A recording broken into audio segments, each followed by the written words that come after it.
Mackenzie Johnston with Cattle News Central, bringing you your February 9th cattle industry headlines. Brought to you by Ag Risk Advisors. They provide risk management programs to livestock producers all across the West. Whether you are concerned about price or weather risk, Ag Risk Advisors, they are here to help. With current day market fluctuations, there is nothing more important than locking in a price floor on your cattle. So if you'd like to learn more about an LRP, go ahead and reach out to an advisor today. Also sponsored by Lemke Cattle. They're going to be hosting their annual bull sale this coming Friday, February 11th at the ranch near Lawrence, Nebraska.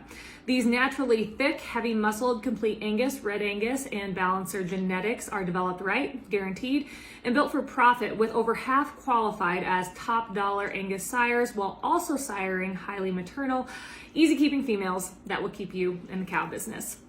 Go to lemkecattle.com or DD Auction, or you can check them out on Facebook for weekly updates and videos. Also sponsored by American Beef Producer Magazine. They offer in-depth articles on a wide variety of topics within our industry.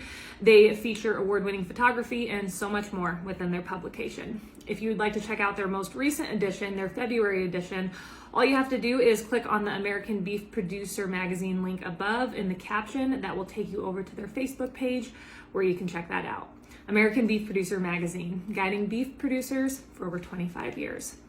So last week, I was able to attend the Need for Unity in the Cattle Industry Town Hall that was held up at the Stock Show in Rapid City. That was on Tuesday of last week. So that meeting, it brought representatives together from all of our different cattle organizations to talk about different issues facing our industry. Representing United States Cattlemen was Justin Tupper of St. Ange, South Dakota. Karina Jones represented RCAF, and NCBA had Larry Stromprud of South Dakota there representing their organization. All three representatives were made aware of the questions that they would be asked before the panel, and there were no questions taken from the crowd during the town hall. So first off, representatives were asked about their organization's stance on Brazilian beef imports, considering the recent BSE cases that were discovered. This was the one issue that all the representatives could agree on. They all agreed that with Brazil's recent track record of BSE and the fact that they have not been honest, they have a poor track record of being honest also, that it would be best for the U.S. to close our borders to Brazilian beef imports. Next, the representatives were then asked about recent legislation to increase negotiated cash sales, such as the 5014 legislation that was originally introduced when cattle markets kind of went off the rails here almost 2 years ago.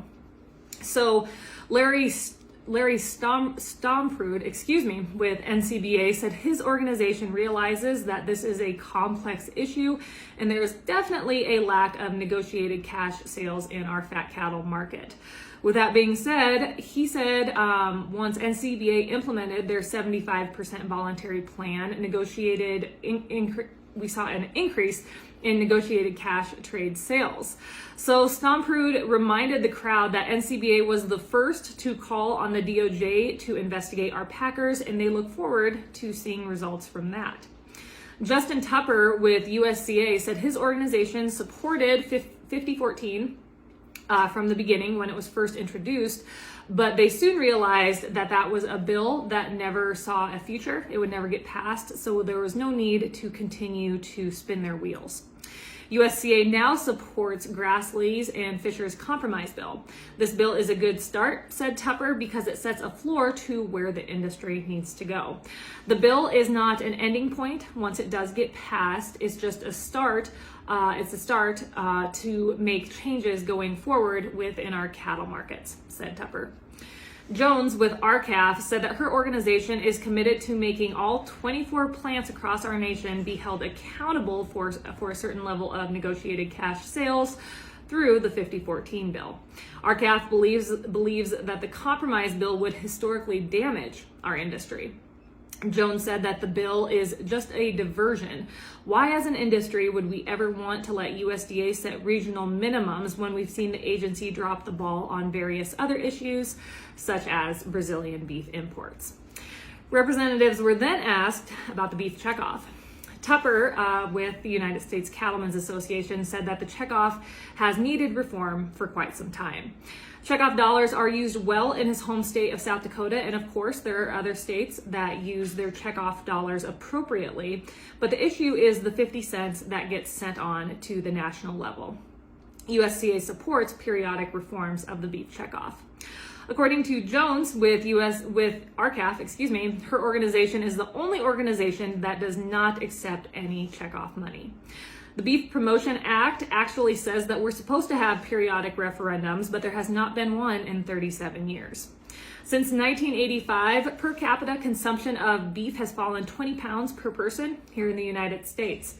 57% of the consumer dollar was going to the producer back in 1985 when the checkoff came on the scene, but today only 37% of the consumer dollar finds its way into producers' pockets. All of these facts are reasons why the checkoff needs to be reformed, said Jones. Stomprud with NCBA stated that the detractors of the checkoff don't want to reform it, they want to dismantle it. He believes that the checkoff is the strongest tool that cattle producers have to defend our industry. NCBA is the largest contractor of the beef checkoff, but not a single penny of checkoff dollars goes towards policy. Checkoff funding instead supports research and other important programs that drive consumer demand for beef, and it also protects our industry's reputation. Next, representatives were asked about beef labeling. Jones with RCAF said that country of origin labeling needs to be mandatory. When MCOOL was in place, cash flows were booming, but once we lost mandatory country of origin labeling, cattle receipts, according to the USDA, dropped $20 billion per year. Reinstating MCOOL is the only way we can let the consumers support our domestic product with their dollar. Stomprud with NCBA said that unlike RCAF, NCBA supports voluntary COOL if the cattle are source verified. Stomprud explained that most producers believe that they can do a better job marketing their product than the government can. NCBA does not support the American Beef Labeling Act. This act would trigger $1 billion in retaliatory tariffs from Canada and Mexico. According to USDA, COOL has way more downsides than benefits. The issue right now is that if COOL were to be reinstated, it would slow down our chain speeds even more when we're having problems keeping our kill capacity up. So essentially, it would be counterproductive. 11% of our meat is imported, so the issue of imported beef isn't really an issue at all, said Stomprud. Tupper with US Cattlemen said that consumers want to know where their food comes from, so we need to be able to differentiate our domestic product with a product of USA label.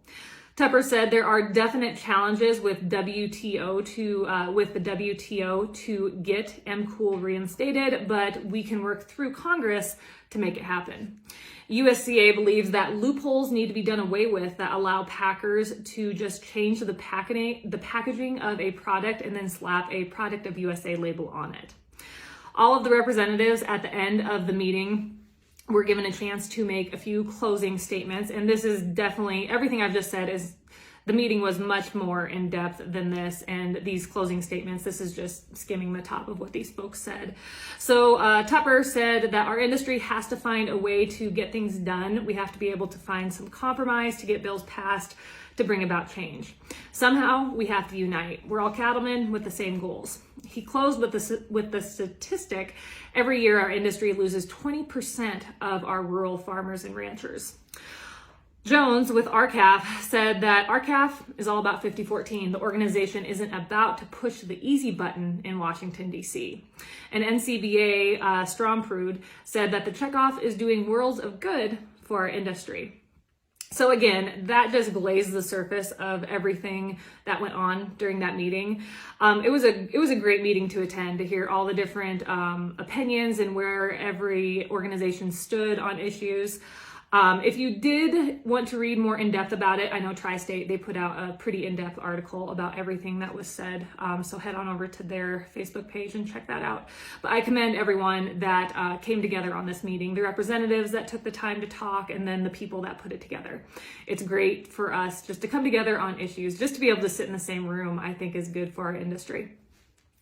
Finally, ABC News has reported that the nation's largest school district, New York City Public Schools, which has about 938,000 students in attendance, is now shifting to Vegan Fridays in school cafeterias.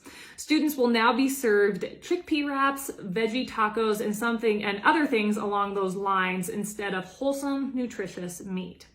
The idea was pushed through by New York City's new mayor, Eric Adams. Adams follows and promotes a plant-based diet that he credits for improving his health. In a recent interview, Adams said that he can't tell people what to put on their grills on the weekends, but he sees no need to contribute to the healthcare crisis in our prisons, our hospitals, and more importantly, our schools. New York City should be going in a more healthy direction, following a vegan diet. The school district has been offering Meatless Mondays since 2019 and Meatless Fridays since April. According to a survey from the School Nutrition Association, 14% of school districts offer vegan meals and 56% offer vegetarian meals in at least one of their school meals. It is incredibly unfortunate to see our nation's youth being indoctrinated to follow a certain diet. To take meat out of their diet is ridiculous, and it's wrong at the end of the day. We all know that the nutrients in meat, the list is endless. It promotes bone strength, brain function. It's rich in iron, protein. I mean, I could sit here for the next half an hour and talk about why meat is essential to a person's diet. And for school districts to be promoting meatless meals is unfortunate, and it's incredibly worrisome. That is all I have for you guys this morning. I hope you all are having a great week. Have yourself a wonderful Wednesday. I'll catch you later.